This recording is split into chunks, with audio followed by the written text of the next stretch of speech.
السلام عليكم ورحمة الله تعالى وبركاته. غادي نحضر لكم لوبيا بالتوابل. نحضر لكم خبز الباجيت محشي ديري محشي تغلى مليح ودرت حتى نحضر البصل ندير الطماطم صافي. دروك على غديتها صايي صفيتها باش نرميه هنا في هذا البصله. باش نخليها مليح درك خليتها مليح باش نحط الدجاج هنا. ندير الزيت غادي ندير الثوم، ندير التوابل تاع الدجاج، وندير طوماطيس مصفى، وندير بابريكا يعني فلفله حمراء، وندير معاهم 4 مغارف تاع الماء ونطحنها. كسكروط هبال كسكروط شباب بالبزاف. دوك نحضرها معكم وتشوفوا يعني ساهل وديريه في دقيقه. تحكمي الباغيت يعني تخدميهم في الدار ومن بعديها طيبي في الدار.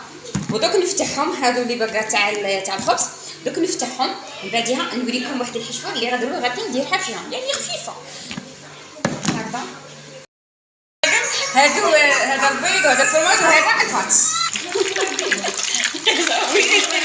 هذا البيض درت مع الملح، درت مع الزيت، خليه هكا ونحيه.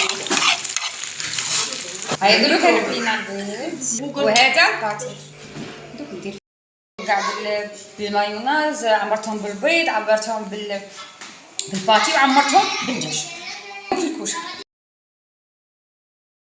تكوني خادمه اللي بقات في الدار هادو هما اللي حشيتهم في الحشوه يعني يحبوهم الاطفال بالبزاف هكذا. ونسخنهم يعني يولوا هكذاك شويه مقرمشين وسعيد.